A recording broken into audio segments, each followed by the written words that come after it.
നമസ്കാരം. Middle east വാർത്തകളിലേക്ക് സ്വാഗതം. ആദ്യം പ്രധാന തലക്കെട്ടുകൾ. ഡൽഹിയിൽ വൻ ഭീകരാക്രമണ പദ്ധതി തകർത്ത് സുരക്ഷാ സേന. 9 ഭീകരർ അറസ്റ്റിൽ. ആയുധങ്ങളും സ്ഫോടക വസ്തുക്കളും പിടികൂടി. തന്ത്രപ്രധാന മേഖലകൾ ആക്രമിക്കാൻ പദ്ധതിയിട്ടിരുന്നതായി പോലീസ്. പിടിയിലായത് ISIയുമായി ബന്ധമുള്ളവർ. സംസ്ഥാനത്ത് തിരൂരങ്ങാടിയിൽ ലോറി നിറയെ സ്ഫോടക വസ്തുക്കൾ എത്തിയ പശ്ചാത്തലത്തിൽ 4 ജില്ലകളിൽ NIA റെയ്ഡ്.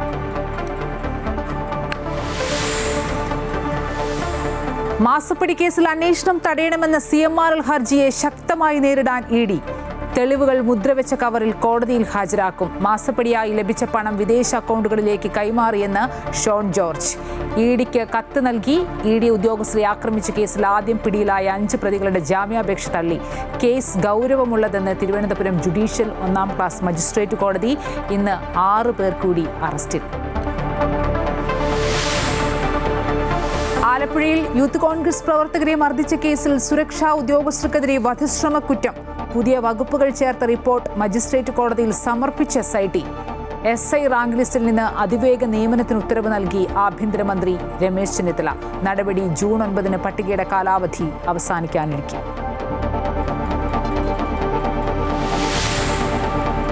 സംസ്ഥാനത്ത് മഴ കനക്കുന്നു. ശക്തമായ ഇടിമിന്നലിനും സാധ്യത. അടുത്ത 5 ദിവസത്തിനുള്ളിൽ കാലവർഷം എത്തുമെന്ന് കാലാവസ്ഥാ നിരീക്ഷണ കേന്ദ്രം. 8 ജില്ലകളിൽ യെല്ലോ അലർട്ട്. കാലവർഷത്തിന് മുമ്പ് നടപടികൾ പൂർത്തിയാക്കണമെന്ന് മുഖ്യമന്ത്രി.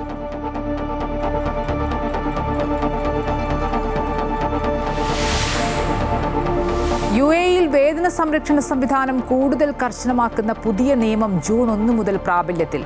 ഇതോടെ പ്രവാസികൾക്ക് കൃത്യസമയത്ത് നാട്ടിലേക്ക് പണം അയക്കാൻ സാധിക്കും.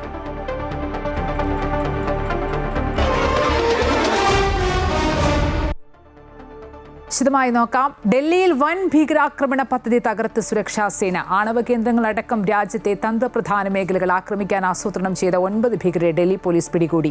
തോക്കും സ്ഫോടക വസ്തുക്കളും പിടിച്ചെടുത്തു. ഡൽഹിയിൽ ഭീകരാക്രമണത്തിന് സാധ്യതയുണ്ടെന്ന IB റിപ്പോർട്ടിന്റെ അടിസ്ഥാനത്തിൽ പരിശോധന ശക്തമാക്കിയിരുന്നു. പാകിസ്ഥാൻ ചാരസംഘടന ISIയുമായും ഭീകരൻ ദാവൂദ് ഇബ്രാഹിമുമായും ബന്ധമുള്ള 9 ഭീകരരെയാണ് ഡൽഹി പോലീസിന്റെ സ്പെഷ്യൽ സെൽ അറസ്റ്റ് ചെയ്തത്. ഇവരിൽ നിന്ന് വൻ ആയുധശേഖരവും പിടിച്ചെടുത്തു. ആണവ കേന്ദ്രങ്ങൾ, വിമാനത്താവളങ്ങൾ, റെയിൽവേ സ്റ്റേഷൻ തുടങ്ങി രാജ്യത്തെ തന്ത്രപ്രധാന മേഖലകളിൽ ഭീകരാക്രമണം നടത്താനായിരുന്നു ഇവരുടെ പദ്ധതി. സുരക്ഷാ ഉദ്യോഗസ്ഥർക്ക് നേരെയും ആക്രമണത്തിന് ആസൂത്രണം ചെയ്തിരുന്നു. ഡൽഹി, മുംബൈ, പഞ്ചാബ് സ്വദേശികളും വിദേശികളും ഉൾപ്പെടെയുള്ളവരാണ് പിടിയിലായതെന്നും ഇവരെ കൂടുതൽ ചോദ്യം ചെയ്തു വരികയാണെന്നും ഉന്നത ഉദ്യോഗസ്ഥർ അറിയിച്ചു. അറസ്റ്റിലായവരുടെ പണമിടപാടും സമൂഹ മാധ്യമങ്ങളിലെ അക്കൗണ്ടും പരിശോധിച്ചതിലൂടെ ഭീകരബന്ധം വ്യക്തമായിട്ടുണ്ട്. രാജ്യതലസ്ഥാനത്ത് ഭീകരാക്രമണം നടത്താൻ പാകിസ്ഥാൻ ഭീകര സംഘടനകൾ ഗൂഢാലോചന നടത്തിയതായി നേരത്തെ രഹസ്യാന്വേഷണ വിഭാഗം റിപ്പോർട്ട് നൽകിയിരുന്നു. ഇതിന്റെ അടിസ്ഥാനത്തിൽ നടത്തിയ പരിശോധനയിലാണ് ഭീകരർ പിടിയിലായത്. അമൃത ന്യൂസ്, ന്യൂഡൽഹി. വടക്കൻ കേരളത്തിൽ ദേശീയ അന്വേഷണ ഏജൻസിയുടെ വ്യാപക പരിശോധന. മലപ്പുറം ചെമ്മാട്ടിൽ വൻതോതിൽ സ്ഫോടക വസ്തുക്കൾ പിടികൂടിയ കേസ് NIA ഏറ്റെടുത്തതിന് പിന്നാലെയാണ് മലപ്പുറം, കോഴിക്കോട്, കാസർഗോഡ്, കണ്ണൂർ ജില്ലകളിൽ ഒരേ സമയം റെയ്ഡ് നടത്തിയത്. മലപ്പുറം ജില്ലയിലെ തിരൂരങ്ങാടിയിലും വണ്ടൂരിലും കാസർഗോഡ് ചിറ്റാരിക്കലിലുമാണ് പ്രധാനമായും പരിശോധന നടന്നത്. കാസർഗോഡ് നടത്തിയ റെയ്ഡിൽ ഉഗ്ര സ്ഫോടക ശേഷിയുള്ള ജലാറ്റിൻ സ്റ്റിക്കുകൾ NIA പിടിച്ചെടുത്തു. മലബാറിലെ 4 ജില്ലകളിലെ വിവിധ സ്ഥലങ്ങളിൽ ഇന്ന് പുലർച്ചെയാണ് NIA സംഘം ഒരേ സമയം പരിശോധന നടത്തിയത്. ഫെബ്രുവരി 7 മലപ്പുറം ചെമ്മാട്ടിൽ ഉള്ളിച്ചാക്കുകൾക്കിടയിൽ ഒളിപ്പിച്ചു കടത്തിയ വൻ സ്ഫോടക വസ്തു ശേഖരം പിടികൂടിയ കേസിലാണ് കേന്ദ്ര ഏജൻസിയുടെ നിർണായക നീക്കം. മലപ്പുറം ജില്ലയിൽ 2 ഇടങ്ങളിലാണ് പരിശോധന നടന്നത്. തിരൂരങ്ങാടി ചെമ്മാട്ടിലെ ഹോളോബ്രിക്സ് സ്ഥാപനത്തിലും ലോറി ഉടമയുടെ വണ്ടൂരിലെ പുതിയത്തുകുന്നിലെ ഭാര്യ വീട്ടിലുമാണ് ഉദ്യോഗസ്ഥർ പരിശോധന നടത്തിയത്. കർണാടകയിലെ ബീജാപൂരിൽ നിന്നാണ് സ്ഫോടക വസ്തുക്കൾ കേരളത്തിലേക്ക് എത്തിയതെന്ന് ലോക്കൽ പോലീസ് നേരത്തെ കണ്ടെത്തിയിരുന്നു. കാസർഗോഡ്, ചിറ്റാരിക്കൽ, കടുമേനിയിലും NIA സംഘം പരിശോധന നടത്തി. ഇവിടെ നടത്തിയ തെരച്ചിലിൽ കടുമേനി സ്വദേശി ജോർജിന്റെ വീട്ടിൽ നിന്ന് ഉഗ്രശേഷിയുള്ള ജലാറ്റിൻ സ്റ്റിക്കുകൾ NIA സംഘം കണ്ടെടുത്തു. ഇവ ഉദ്യോഗസ്ഥർ കസ്റ്റഡിയിൽ എടുത്തിട്ടുണ്ട്. കോഴിക്കോട് ജില്ലയിലെ ചില കേന്ദ്രങ്ങളിലും പരിശോധനകൾ നടന്നു. ഫെബ്രുവരിയിൽ ചെമ്മാട്ടു നിന്ന് 90,000 ജലാറ്റിൻ സ്റ്റിക്കുകളും 10,000-ലധികം ഡിറ്റനേറ്ററുകളുമാണ് പിടികൂടിയിരുന്നത്. കേസിൽ ഒരു സ്ത്രീ ഉൾപ്പെടെ 7 പേരെ പോലീസ് അറസ്റ്റ് ചെയ്തിരുന്നു.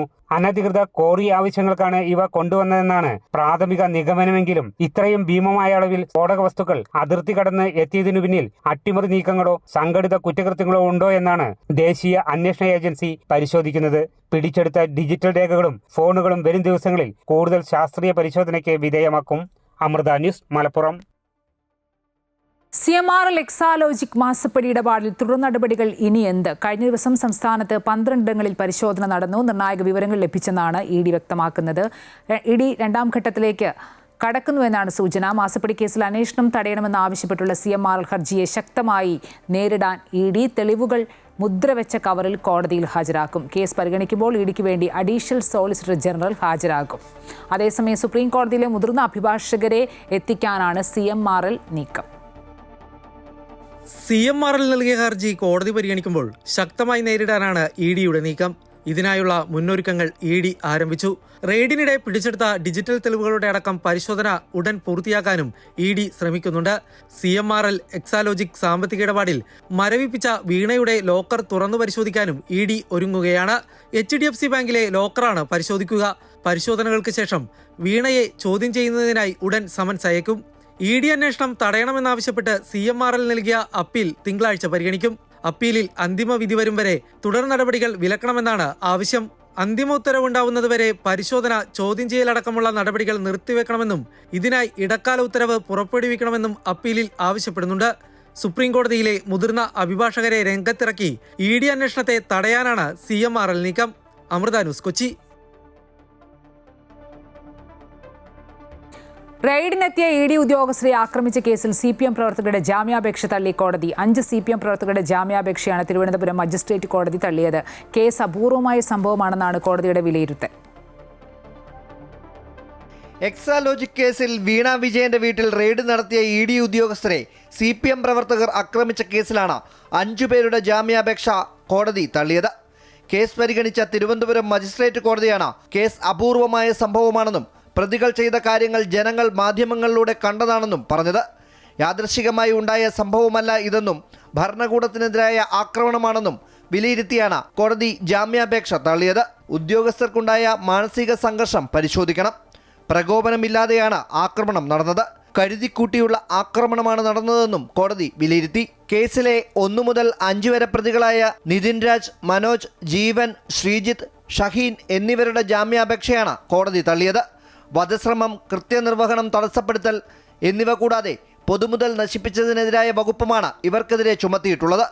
കേസിൽ 6 പേരെ കൂടി പോലീസ് അറസ്റ്റ് ചെയ്തതോടെ പിടിയിലായവരുടെ എണ്ണം 25ആയി. അമൃത ന്യൂസ്, തിരുവനന്തപുരം.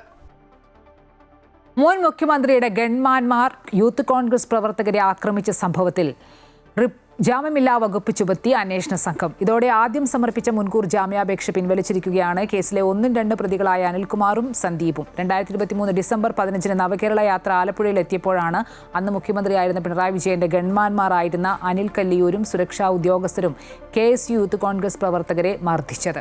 അന്നത്തെ മുഖ്യമന്ത്രി പിണറായി വിജയൻ സംഭവത്തെ ന്യായീകരിക്കുകയും അത് വെറും രക്ഷാപ്രവർത്തനമാണെന്ന് ആണ് പറഞ്ഞത്. അനിൽകുമാറും സന്ദീപും മുൻപ് സമർപ്പിച്ച മുൻകൂർ ജാമ്യാപേക്ഷ പരിഗണിക്കവെയാണ് റിപ്പോർട്ടിലെ ഗുരുതരമായ വീഴ്ചകൾ കോടതി ചൂണ്ടിക്കാട്ടിയത്. ജാമ്യം ആവശ്യപ്പെട്ട് പ്രതികൾ അപേക്ഷ നൽകിയ കേസിൽ സമർപ്പിച്ച റിപ്പോർട്ടിൽ ജാമ്യം ലഭിക്കുന്ന വകുപ്പുകൾ മാത്രമായിരുന്നു അന്വേഷണ സംഘം ഉൾപ്പെടുത്തിയിരുന്നത് എന്നായിരുന്നു കോടതിയുടെ ആക്ഷേപം. അന്വേഷണ ഉദ്യോഗസ്ഥൻ കോടതിയിൽ ഹാജരാകാതിരുന്നതിനും കോടതിയുടെ രൂക്ഷ വിമർശനമുണ്ടായിരുന്നു. മുൻകൂർ ജാമ്യാപേക്ഷ പരിഗണിക്കണമെങ്കിൽ കേസിൽ ജാമ്യമില്ലാ വകുപ്പ് ഉണ്ടാകേണ്ടതില്ലേ എന്നായിരുന്നു കേസിൽ ജുഡീഷ്യൽ ഫസ്റ്റ് ക്ലാസ് മജിസ്ട്രേറ്റ് കോടതിയുടെ ചോദ്യം. കോടതിക്ക് ഒരു വിദൂര സാധ്യത പോലും ഇല്ലാത്ത റിപ്പോർട്ട് ഒരു റിപ്പോർട്ടാണോ എന്നും കോടതി കുറ്റപ്പെടുത്തിയിരുന്നു. ഈ സാഹചര്യത്തിലാണ് കേസന്വേഷണ ചുമതലയുള്ള ക്രൈംബ്രാഞ്ച് DYSP ബിജു പൗലോസ് ഇന്ന് കോടതിയിൽ നേരിട്ട് ഹാജരായി പുതിയ റിപ്പോർട്ട് സമർപ്പിച്ചത്. നരഹത്യാ ശ്രമമാണ് നിലവിൽ പുതുതായി കൂട്ടിച്ചേർത്തിരിക്കുന്ന വകുപ്പ്. ഇത് ജാമ്യമില്ലാ വകുപ്പാണെന്നിരിക്കെ കോടതി ഉന്നയിച്ച ആക്ഷേപങ്ങൾക്ക് കൂടി ഉത്തരമാവുകയാണ്. നേരത്തെ കേസിൽ പ്രതികളായ 3 പേർ കൂടി മുൻകൂർ ജാമ്യാപേക്ഷ നൽകിയിരുന്നു. പുതിയ വകുപ്പുകൾ കൂട്ടിച്ചേർത്ത സാഹചര്യത്തിൽ മുഖ്യപ്രതികളായ അനിൽകുമാർ, സന്ദീപ് എന്നിവർ ആദ്യം നൽകിയ മുൻകൂർ ജാമ്യാപേക്ഷ പിൻവലിച്ചിട്ടുണ്ട്. കേസിൽ കോടതി ഇനി എന്ത് നിലപാട് സ്വീകരിക്കുമെന്നാണ് കണ്ടറിയേണ്ടത്. അമൃത ന്യൂസ്, ആലപ്പുഴ. സംസ്ഥാനത്ത് മഴ കനക്കുന്നു. 8 ജില്ലകളിൽ യെല്ലോ അലർട്ടാണ് പ്രഖ്യാപിച്ചിരിക്കുന്നത്. അടുത്ത 5 ദിവസത്തിനുള്ളിൽ കാലവർഷം ആരംഭിക്കും. ജൂൺ 9 മുതൽ സംസ്ഥാനത്ത് ട്രോളിംഗ് നിരോധനമാണ്. സംസ്ഥാനത്ത് അതിശക്തമായ മഴ തുടരുകയാണ്. തിരുവനന്തപുരം ജില്ലയിൽ ഇന്ന് ഓറഞ്ച് അലർട്ട് പ്രഖ്യാപിച്ചു. ഒറ്റപ്പെട്ടയിടങ്ങളിൽ ഇടിമിന്നലിനും മണിക്കൂറിൽ 50 കിലോമീറ്റർ വരെ വേഗതയിൽ വീശിയടിച്ചേക്കാവുന്ന ശക്തമായ കാറ്റിനും സാധ്യതയുണ്ടെന്നാണ് മുന്നറിയിപ്പ്. രാവിലെ മുതൽ തുടങ്ങിയ മഴയിൽ കിഴക്കേക്കോട്ട, ബേക്കറി ജംഗ്ഷൻ എന്നിവിടങ്ങളിൽ വലിയ വെള്ളക്കെട്ട് രൂപപ്പെട്ടു. ഇതേ തുടർന്ന് വലിയ ഗതാഗത കുരുക്കുമുണ്ടായി. തിരുവനന്തപുരം സെൻട്രലിനും നേമത്തിനും ഇടയിൽ റെയിൽവേ ട്രാക്കിൽ മണ്ണിടിഞ്ഞു. പ്രദേശത്ത് ഇന്ന് രാവിലെ മുതൽ കനത്ത മഴയുണ്ടായിരുന്നു. ഇതിനെ തുടർന്നാണ് ട്രാക്കിലേക്ക് മണ്ണിടിഞ്ഞു വീണത്. ഇതോടെ ട്രെയിൻ ഗതാഗതം ഭാഗികമായി തടസ്സപ്പെട്ടു. കൊല്ലം, പത്തനംതിട്ട, ആലപ്പുഴ, കോട്ടയം, എറണാകുളം, മലപ്പുറം, കോഴിക്കോട് എന്നീ ജില്ലകളിൽ യെല്ലോ അലർട്ടാണ് പ്രഖ്യാപിച്ചിരിക്കുന്നത്. ജൂൺ 9 അർദ്ധരാത്രി മുതൽ ജൂലൈ 31 അർദ്ധരാത്രി വരെ 52 ദിവസത്തേക്ക് സംസ്ഥാനത്ത് ട്രോളിംഗ് നിരോധനം ഏർപ്പെടുത്താനാണ് സർക്കാർ തീരുമാനം. മത്സ്യസമ്പത്ത് സംരക്ഷിക്കുകയും ശാസ്ത്രീയ മത്സ്യബന്ധനം ഉറപ്പാക്കുകയും ചെയ്യുന്നതിനായാണ് ട്രോളിംഗ് നിരോധനമെന്ന് ഫിഷറീസ് വകുപ്പ് അറിയിച്ചു. അമൃത ന്യൂസ്, കൊച്ചി. ശബരിമല സ്വർണ്ണക്കൊള്ളക്കേസിൽ നിർണായക വിവരം. കട്ടിളപ്പാളികൾ മാറ്റിയിട്ടില്ലെന്ന അന്തിമ ശാസ്ത്രീയ റിപ്പോർട്ട് SITക്ക് ലഭിച്ചു. പൊതിഞ്ഞ സ്വർണം മാത്രമാണ് മോഷണം പോയത് എന്നാണ് റിപ്പോർട്ടിൽ പറയുന്നത്. ജംഷഡ്പൂരിലെ ലാബിൽ നിന്നാണ് ശാസ്ത്രീയ പരിശോധനാ ഫലം ലഭിച്ചിരിക്കുന്നത്. ശബരിമല സ്വർണ്ണക്കൊള്ളക്കേസുമായി ബന്ധപ്പെട്ട് സുപ്രധാന റിപ്പോർട്ടാണ് SITക്ക് മുന്നിൽ എത്തി നിൽക്കുന്നത്. സ്വർണം മോഷണം പോയതിൽ വിശദാംശങ്ങൾ തേടിയപ്പോഴാണ് സ്വർണത്തോടൊപ്പം കട്ടിളപ്പാളികൾ തന്നെ മോഷണം പോയിട്ടുണ്ടോ എന്ന സംശയം ഉടലെടുത്തത്. ആദ്യം VSSCയിലാണ് സാമ്പിളുകൾ നൽകിയിരുന്നത്. വ്യക്തത കിട്ടാത്തതിനാൽ ജംഷഡ്പൂരിലെ ലാബിൽ നൽകുകയായിരുന്നു. ദ്വാരപാലക, ശില്പപാളി, കട്ടിളപ്പാളി എന്നിവയിൽ നിന്നാണ് സാമ്പിളുകൾ പരിശോധനയ്ക്ക് അയച്ചത്. അതിന്റെ ശാസ്ത്രീയ പരിശോധനാ ഫലത്തിലാണ് കട്ടിളപ്പാളികൾ ഒന്നും മോഷണം പോയിട്ടില്ല എന്ന് വ്യക്തമാകുന്നത്. ജംഷഡ്പൂരിലെ നാഷണൽ മെറ്റലർജിക്കൽ ലാബിലെ റിപ്പോർട്ട് ലഭിച്ച ശേഷം തുടർ നടപടികൾ സ്വീകരിക്കാമെന്നാണ് SIT കഴിഞ്ഞ ദിവസം ഹൈക്കോടതിയിൽ അറിയിച്ചിരുന്നത്. കുറ്റപത്രം സമർപ്പിക്കുന്നതിലെ തടസ്സം ശാസ്ത്രീയ പരിശോധനാ ഫലം വൈകുന്നതായിരുന്നു. റിപ്പോർട്ട് കിട്ടിയ സാഹചര്യത്തിൽ SIT കുറ്റപത്രം ഉടൻ സമർപ്പിക്കുമെന്നാണ് സൂചന. അമൃത ന്യൂസ്, തിരുവനന്തപുരം. UAEയിൽ വേതന സംരക്ഷണ സംവിധാനം കൂടുതൽ കർശനമാക്കുന്ന പുതിയ നിയമം ജൂൺ 1 മുതൽ പ്രാബല്യത്തിൽ വരും. ഇതോടെ കൃത്യസമയത്ത് നാട്ടിലേക്ക് പണം അയക്കാൻ സാധിക്കുന്നത് പ്രവാസികളുടെ കുടുംബങ്ങൾക്ക് വലിയ ആശ്വാസമേകും. ശമ്പളം നൽകുന്നതിൽ വീഴ്ച വരുത്തുന്ന സ്ഥാപനങ്ങളെ 2ാം ദിവസം മുതൽ തന്നെ തൊഴിൽ മന്ത്രാലയത്തിന്റെ കമ്പ്യൂട്ടർ സംവിധാനം വഴി നിരീക്ഷിക്കുകയും മുന്നറിയിപ്പ് നൽകുകയും ചെയ്യും. 5ാം ദിവസം മുതൽ പുതിയ വർക്ക് പെർമിറ്റുകൾക്ക് വിലക്കുൾപ്പെടെയുള്ള നടപടികൾ ആരംഭിക്കും. തൊഴിലാളികളുടെ സാമ്പത്തിക സുരക്ഷ ഉറപ്പാക്കുകയും ശമ്പള വിതരണം കൂടുതൽ സുതാര്യമാക്കുകയും ചെയ്യുന്നതാണ് പുതിയ സംവിധാനത്തിന്റെ ലക്ഷ്യം. ഒമാനിൽ ഫുഡ് ഡെലിവറി വാഹനങ്ങൾ പ്രധാന റോഡുകൾ ഉപയോഗിക്കുന്നത് നിരോധിച്ച് മന്ത്രാലയം. റോഡ് സുരക്ഷ വർദ്ധിപ്പിക്കുന്നതിനും ഫുഡ് ഡെലിവറി ഡ്രൈവർമാരെയും മറ്റ് റോഡ് ഉപയോക്താക്കളെയും സംരക്ഷിക്കുന്നതിനുമാണ് പുതിയ നടപടി. പുതിയ നിർദ്ദേശപ്രകാരം ഫുഡ് ഡെലിവറി മോട്ടോർ സൈക്കിൾ ഡ്രൈവർമാർ സെക്കൻഡറി റോഡുകളും മോട്ടോർ സൈക്കിൾ ഗതാഗതത്തിന് അനുയോജ്യമായ നിശ്ചിത റൂട്ടുകളും മാത്രമേ ഉപയോഗിക്കാവൂ. പ്രധാന റോഡുകളിൽ ചില ഡെലിവറി ഡ്രൈവർമാർ അമിത വേഗതയും ട്രാഫിക് നിയമലംഘനങ്ങളും നടത്തുന്നതായി കണ്ടെത്തിയതിനെ തുടർന്നാണ് നടപടി. ഇത്തരം പ്രവണതകൾ പൊതുസുരക്ഷയ്ക്ക് ഭീഷണിയാണെന്ന് അധികൃതർ ചൂണ്ടിക്കാട്ടി. ഡെലിവറി മേഖലയിലെ സ്ഥാപനങ്ങളും കമ്പനികളും ഡ്രൈവർമാരെ പുതിയ ചട്ടങ്ങളെക്കുറിച്ച് ബോധവൽക്കരിക്കുകയും അവ കൃത്യമായി പാലിക്കുന്നുണ്ടെന്ന് ഉറപ്പാക്കുകയും വേണമെന്ന് മന്ത്രാലയം നിർദ്ദേശിച്ചു.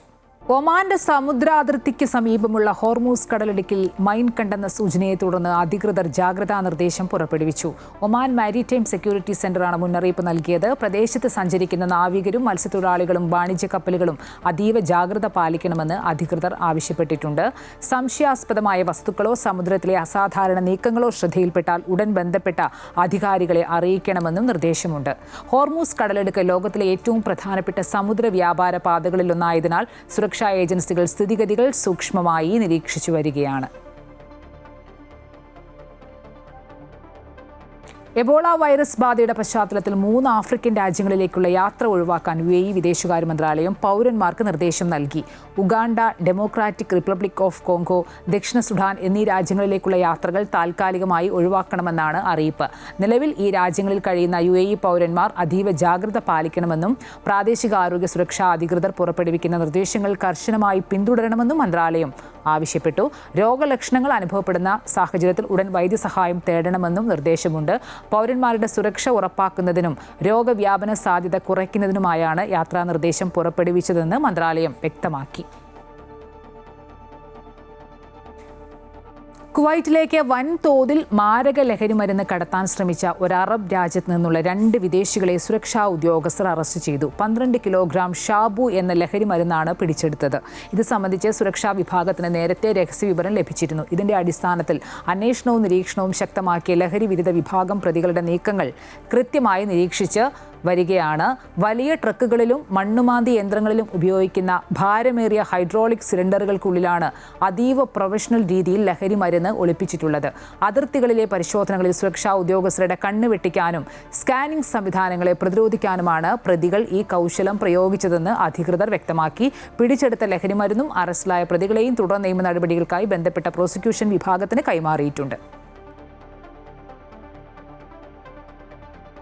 വിശുദ്ധ ഹജ്ജ് കർമ്മം പൂർത്തിയാക്കി മടങ്ങുന്ന കുവൈറ്റി തീർത്ഥാടകരുമായുള്ള ആദ്യ വിമാനങ്ങൾ ഇന്ന് ഉച്ച മുതൽ കുവൈറ്റ് അന്താരാഷ്ട്ര വിമാനത്താവളത്തിൽ എത്തിത്തുടങ്ങി. നാളെ വരെ തീർത്ഥാടകർക്കായുള്ള പ്രത്യേക സേവനങ്ങൾ തുടരും. നാളെ രാത്രി 9 മണിയോടെ അവസാന വിമാനവും കുവൈറ്റിൽ തിരിച്ചെത്തുമെന്നാണ് പ്രതീക്ഷിക്കുന്നത്. കുവൈറ്റിലെ വിവിധ ഹജ്ജ് ഗ്രൂപ്പുകൾ, സൗദി അറേബ്യയിലെ ബന്ധപ്പെട്ട അധികാരികൾ, കുവൈറ്റിലെ വിവിധ സർക്കാർ ഏജൻസികൾ എന്നിവരുമായി ഏകോപിപ്പിച്ചാണ് മടക്കയാത്രാ സൗകര്യങ്ങൾ ഒരുക്കിയിരിക്കുന്നതെന്ന് DGCA വ്യക്തമാക്കി. Kuwait Airways, Saudi Arabian airlines, flynas എന്നീ വിമാന കമ്പനികളാണ് സർവീസുകൾ നടത്തുന്നത്. ഈ വർഷത്തെ ഹജ്ജ് കർമ്മങ്ങൾക്ക് പൂർണ്ണ പരിസമാപ്തിയായിരിക്കുകയാണ്. മിനായിൽ നിന്ന് ഹാജിമാർ പൂർണ്ണമായും മടങ്ങിത്തുടങ്ങി. ഇന്നലെ തന്നെ ഒരു വിഭാഗം തീർത്ഥാടകർ, പ്രത്യേകിച്ച് ജോലിയുള്ള ആഭ്യന്തര തീർത്ഥാടകർ ഹജ്ജ് കർമ്മങ്ങൾ പൂർത്തിയാക്കി മടങ്ങിയിരുന്നു. ഇന്നലെ മിനായിൽ രാപ്പാർത്ത ഹാജിമാർ ഇന്ന് 3 ജംറകളിലും കല്ലേറ് കർമ്മം പൂർത്തിയാക്കി മക്കയിലെത്തി. വിടവാങ്ങൽ തവാഫും നിർവഹിച്ച് താമസ സ്ഥലങ്ങളിലേക്ക് മടങ്ങി തുടങ്ങി.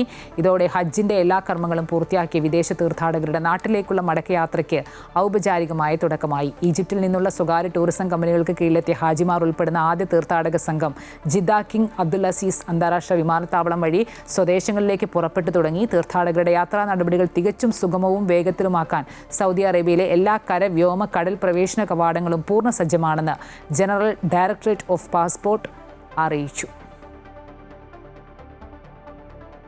ഈ വർഷത്തെ ഹജ്ജ് പൊതുജനാരോഗ്യത്തെ ബാധിക്കുന്ന പകർച്ചവ്യാധികളിൽ നിന്നും ആരോഗ്യ ഭീഷണികളിൽ നിന്നും ഹജ്ജ് സീസൺ തീർത്തും മുക്തമായിരുന്നെന്ന് സൗദി ആരോഗ്യ മന്ത്രാലയം.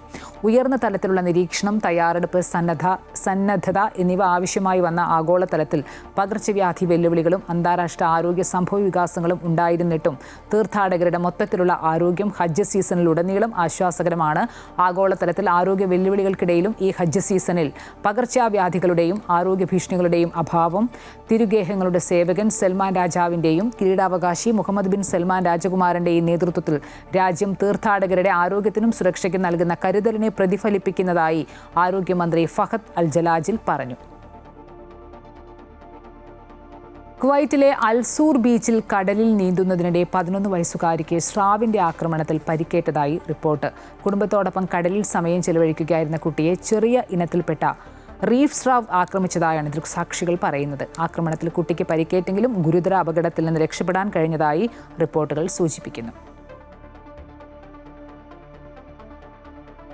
അടുത്ത മാസം 9-ന് കാലാവധി അവസാനിക്കാൻ പോകുന്ന റാങ്ക് പട്ടികയിൽ നിന്ന് 43 പേർക്ക് അതിവേഗത്തിൽ നിയമനം.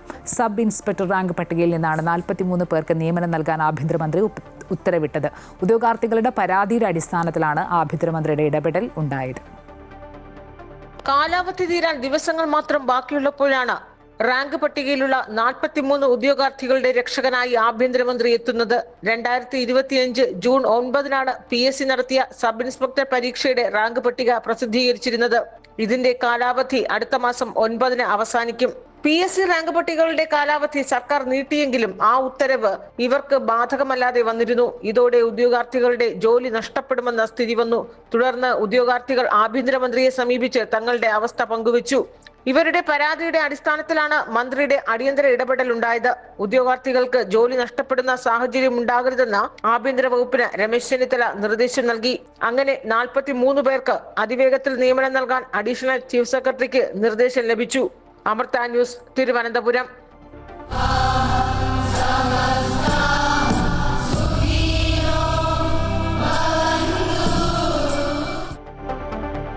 ബ്രഹ്മസ്ഥാന മഹോത്സവത്തിനായി സദ്ഗുരു ശ്രീ മാതാ അമൃതാനന്ദമയി ദേവി കോഴിക്കോടെത്തി. വെള്ളിമാടുകുന്ന് ബ്രഹ്മസ്ഥാനത്ത് അമ്മയെ പൗരാവലി പൂർണ്ണകുംഭം നൽകി സ്വീകരിച്ചു. നാളെയും മറ്റന്നാളുമായി നടക്കുന്ന മഹോത്സവത്തിൽ പങ്കെടുക്കുന്നതിന് വേണ്ടിയാണ് അമ്മ എത്തിയത്.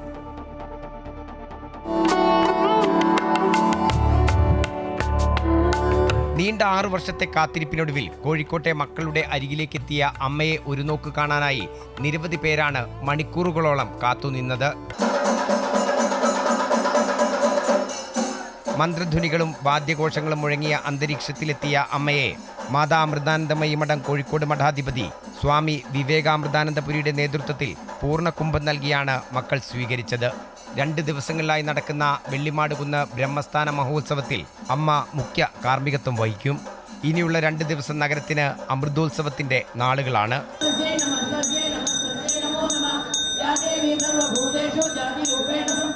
ഇപ്പോൾ 6 കൊല്ലമായിട്ട് എല്ലാവരും കാത്തു നിന്നാണല്ലോ. അമ്മ ഇടയ്ക്കിടയ്ക്ക് പറയാറുണ്ട് മക്കളെ ഞാൻ വരുന്നുണ്ടെന്ന്. പക്ഷെ ഇപ്പോഴാണ് ഇന്നത്തെ ദിവസം. പറയാൻ പറ്റില്ല നമുക്ക്. അത്രയ്ക്ക് സന്തോഷം. അമ്മനെ പോയി വള്ളിക്കാവ് പോയി കാണുന്ന ആൾക്കാരുണ്ട്. പക്ഷേ അതല്ലാതെ അമ്മ പറയാറുണ്ട് പാവപ്പെട്ട മക്കൾ അവരെ കാണാനാണ് മോനെ അമ്മ വരുന്നതെന്ന്. അപ്പോൾ ആ ഒരു ഇതിൽ ഇതായി പോയിക്കൊണ്ടിരിക്കുകയാണ് കാര്യങ്ങൾ. അപ്പോൾ അമ്മ ഇങ്ങോട്ട് വരുവാണ് മക്കളെ കാണാൻ വേണ്ടി. മാതാ അമൃതാനന്ദമയി മഠത്തിലെ മുതിർന്ന സന്യാസ ശിഷ്യരും 100 കണക്കിന് വരുന്ന ബ്രഹ്മചാരിണിമാരും ആശ്രമ അന്തേവാസികളും അമ്മയോടൊപ്പം എത്തിയിട്ടുണ്ട്. മെയ് 31 രാവിലെ 11 മണിയോടെയാണ് അമ്മ പ്രത്യേകം തയ്യാറാക്കിയ വേദിയിലെത്തുക. തുടർന്ന് വിശിഷ്ട വ്യക്തികൾ അമ്മയെ ഹാരാർപ്പണം ചെയ്യും. പിന്നീട് അമ്മയുടെ നേതൃത്വത്തിൽ ധ്യാനം, സത്സംഗം, ഭജന എന്നിവയും തുടർന്ന് ദർശനവും നടക്കും. അമ്മയെ കാണാനും അനുഗ്രഹം വാങ്ങിക്കാനുമായി എത്തുന്നവർക്കെല്ലാം വേണ്ട സജ്ജീകരണങ്ങളും വെള്ളിമാടുകുന്ന ആശ്രമത്തിൽ ഒരുക്കിയിട്ടുണ്ട്. അമൃതോത്സവത്തിൽ പങ്കെടുക്കാൻ എത്തുന്നവർക്കെല്ലാം ഭക്ഷണം നൽകാനുള്ള സൗകര്യവും ബ്രഹ്മസ്ഥാന പരിസരത്ത് ഒരുക്കിയിട്ടുണ്ട്. കോഴിക്കോടെത്തിയ അമ്മയെ സ്വീകരിക്കാനായി കാത്തുനിന്ന ഭക്തർക്ക് അമ്മ പ്രസാദവും വിതരണം ചെയ്തു. 2 ദിവസങ്ങളിലായി നടക്കുന്ന ബ്രഹ്മസ്ഥാന ക്ഷേത്ര മഹോത്സവത്തിന് കൊടിയേറുന്നതോടെ കോഴിക്കോട് ഇനി അമൃതപുരിയാകും. അമൃത ന്യൂസ്, കോഴിക്കോട്. ദർശന പുണ്യവുമായി സദ്ഗുരു ശ്രീ മാതാ അമൃതാനന്ദമയി ദേവി തലശ്ശേരിയിലെത്തി. മംഗലാപുരത്ത് നിന്നും കോഴിക്കോട്ടേക്കുള്ള യാത്രയിലാണ് തലശ്ശേരി അമൃത വിദ്യാലയത്തിൽ അമ്മ സന്ദർശനം നടത്തിയത്. അമ്മയുടെ സന്ദർശനം ഭക്തർക്കും ധന്യമുഹൂർത്തമായി. ഭക്തർക്ക് അമ്മ ദർശനവും നൽകി. മംഗലാപുരത്ത് നിന്ന് കോഴിക്കോട് ബ്രഹ്മസ്ഥാന മഹോത്സവത്തിൽ പങ്കെടുക്കുന്നതിനായുള്ള യാത്രയിലാണ് അമ്മ തലശ്ശേരി അമൃത വിദ്യാലയത്തിൽ എത്തിയത്. ചുറ്റും അണിനിരന്ന കുട്ടികളോട് കുശലം പറഞ്ഞും സ്നേഹം പകർന്നും പൊട്ടിച്ചിരിച്ചും ചുംബനമേകിയും അമ്മ ഭക്തഹൃദയങ്ങളെ ചേർത്തു പിടിച്ചു. അമ്മേ കൊതിയേറുന്നു, അമ്മേ കൊതിയേറുന്നു. പ്രേമമെന്നാൽ ഭക്തിയല്ലേ, ഭക്തിയോ നൽ പ്രേമവും. അമ്മയോടൊപ്പം യാത്രയെ അനുഗമിക്കുന്ന 1500-ലധികം വരുന്ന ശിഷ്യന്മാർക്കും ഭക്തർക്കും ആശ്രമ അന്തേവാസികൾക്കും അമ്മ പ്രസാദം വിതരണം ചെയ്തു. അമ്മയുടെ നേതൃത്വത്തിൽ നടന്ന ഭജന ഹൃദയങ്ങളെ ഭക്തിസാന്ദ്രമാക്കി.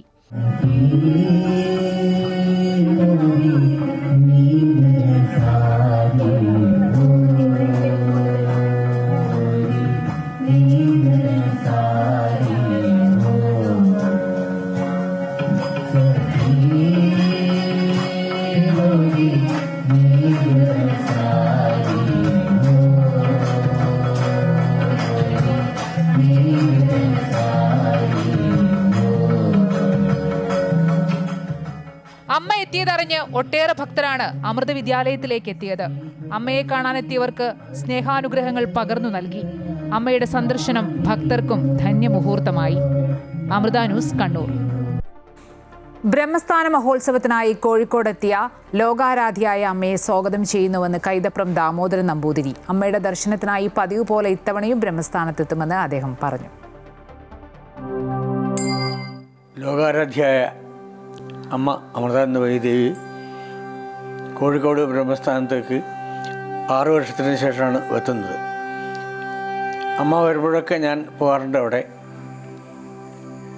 ആദ്യമായിട്ട് അമ്മയെ ഞാൻ കാണുന്നതും കോഴിക്കോട് ഈ തിരുവണ്ണൂരിൽ അമ്മയുടെ ഒരു ശിഷ്യൻ്റെ അടുത്തേക്ക് പാദപൂജയ്ക്ക് ക്ഷണിച്ചിട്ട് അവർ വന്നപ്പോഴാണ് ഞാൻ കാണുന്നത് ആദ്യമായിട്ട്. 84-ലാണ്. അതിനുശേഷം എപ്പോഴും അമ്മയായിട്ട് എനിക്ക് ബന്ധമുണ്ട്. അമ്മയുടെ അടുത്ത് അവിടെ പോകാറുണ്ട്. ഇവിടുത്തെ ബ്രഹ്മസ്ഥാനത്തെത്തുമ്പോൾ ഇവിടെ വരാറുണ്ട്. ഏതായാലും വളരെ ഹൃദയപൂർവമായ കോഴിക്കോടിൻ്റെ സ്വാഗതം അമ്മയെ ഞാനും അറിയിക്കുന്നു. ആരാധ്യയായ അമ്മയ്ക്ക് നമസ്കാരം. നമസ്കാരം. കൈതപ്പുറം. 6 വർഷങ്ങൾക്ക് ശേഷം കോഴിക്കോടെത്തുന്ന അമ്മയെ വരവേൽക്കുന്ന സന്തോഷം പങ്കുവച്ച് മാതൃഭൂമി ചെയർമാനും മാനേജിംഗ് എഡിറ്ററുമായ PV ചന്ദ്രൻ അമ്മയെ കാണാനുള്ള അവസരമായി ഇതിനെ കാണണമെന്നും അദ്ദേഹം പറഞ്ഞു. 6 വർഷങ്ങൾക്ക് ശേഷമാണ് അമ്മ കോഴിക്കോട് സന്ദർശിക്കുന്നത്. അതിന് മുമ്പ് എല്ലാ വർഷവും അമ്മ കൊല്ലം തുടങ്ങുന്നതിന് മുമ്പ് തുടങ്ങിയതിന് ശേഷം വരാറുണ്ടായിരുന്നു. ഇപ്പം അതിനുശേഷം ഞാനൊരിക്കൽ അമ്മയെ അവിടെ പോയി കാണുകയുണ്ടായി. അതേപോലെ എല്ലാ വർഷവും പോകാൻ നമുക്ക് സുഖമില്ലാത്തതുകൊണ്ട് പോയില്ല. ഏതായാലും ഈ അമ്മ വരുന്നതുകൊണ്ട് നമ്മൾ കോഴിക്കോട് എല്ലാവരും അമ്മനെ സ്വീകരിക്കാനായി തയ്യാറായിരിക്കുകയാണ്. അതിന് എല്ലാവരും അമ്മയെ കാണാനായിട്ട് വരണമെന്ന് അഭ്യർത്ഥിക്കുന്നു. വളരെ സന്തോഷത്തോടുകൂടി നമുക്ക് എല്ലാവരും അവരെ സ്വീകരിക്കണം. അതുകൊണ്ട് അതിനുള്ള എല്ലാവരും തരണമെന്ന് ഒരിക്കൽ കൂടി പറഞ്ഞുകൊണ്ട് നിർത്തുന്നു. ബ്രഹ്മസ്ഥാന വാർഷികത്തിനായി എത്തിയ അമ്മയെ കോഴിക്കോട്ടേക്ക് സ്വാഗതം ചെയ്ത് കെ ജയന്ത് MLA അമ്മയുടെ വരവ് ആഘോഷമായി മാറട്ടെ എന്നും അദ്ദേഹം പറഞ്ഞു. പ്രിയമുള്ളവരെ, കോഴിക്കോട് ബ്രഹ്മസ്ഥാന വാർഷിക ആഘോഷങ്ങളുടെ ഭാഗമായി ഏറെ ആരാധ്യയായ മാതാ അമൃതാനന്ദമയി ദേവി ഇന്ന് കോഴിക്കോട് എത്തിച്ചേരുകയാണ്. ഒരുപാട് വർഷങ്ങൾക്ക് ശേഷമാണ് അമ്മ കോഴിക്കോട് എത്തിച്ചേരുന്നത്. കോഴിക്കോട്ടെ മുഴുവൻ ജനങ്ങൾക്കും വേണ്ടി അമ്മയെ കോഴിക്കോട്ടേക്ക് സ്വാഗതം ചെയ്യുന്നു. ഈ പരിപാടി ഒരു മഹോത്സവമായി മാറട്ടെ എന്ന് ആശംസിക്കുന്നു. ബ്രഹ്മസ്ഥാന വാർഷിക മഹോത്സവത്തിനായി കോഴിക്കോട്ടെത്തിയ സദ്ഗുരു ശ്രീ മാതാ അമൃതാനന്ദമയി ദേവിയുടെ അനുഗ്രഹത്തിനും ദർശനത്തിനുമായി എല്ലാവർക്കും ഒപ്പം താനും കാത്തിരിക്കുകയാണെന്ന് കെ പ്രവീൺകുമാർ MLA. ലോകത്തിന്റെ നെറുകയിൽ ഭാരതത്തെ എത്തിച്ച അമ്മയെ കോഴിക്കോട്ടേക്ക് സ്വാഗതം ചെയ്യുന്നുവെന്നും അദ്ദേഹം പറഞ്ഞു. ഈ നാടിൻ്റെ അമ്മ ലോകത്തെ നെറുകയിൽ ഭാരതത്തിൽ എത്തിച്ച പേരുകേട്ട മഹതിയായ മാതാ അമൃതാനന്ദമയി 6 വർഷത്തിന് ശേഷം വീണ്ടും കോഴിക്കോടെത്തുകയാണ്. അവരെ കാണുവാനും ദർശനം ലഭിക്കാനുമായി ആയിരങ്ങളാണ് കോഴിക്കോട്ട് കാത്തു നിൽക്കുന്നത്. അമ്മയുടെ വരവിനെ കോഴിക്കോട്ടെ ഭക്തജന സമൂഹവും പൊതുസമൂഹവും കൃത്യമായി സ്വാഗതം ചെയ്യുന്നു. അമ്മയെ സ്വീകരിക്കുവാനും അമ്മയുടെ അനുഗ്രഹമാകുവാനും അമ്മയുടെ ദർശനത്തിനായി ഈ വിനീതനായ ഞാനും ഉണ്ടാവും. അമ്മയുടെ ഈ സന്ദർശന പരിപാടിക്ക് ഹൃദയം നിറഞ്ഞ ആശംസകൾ. ഇതോടെ മിഡിൽ ഈസ്റ്റ് ന്യൂസ് പൂർണ്ണമാകുന്നു. കൂടുതൽ വാർത്തകളും വിശദാംശങ്ങളും അമൃത ന്യൂസ് യൂട്യൂബിൽ കാണാം. നമസ്കാരം.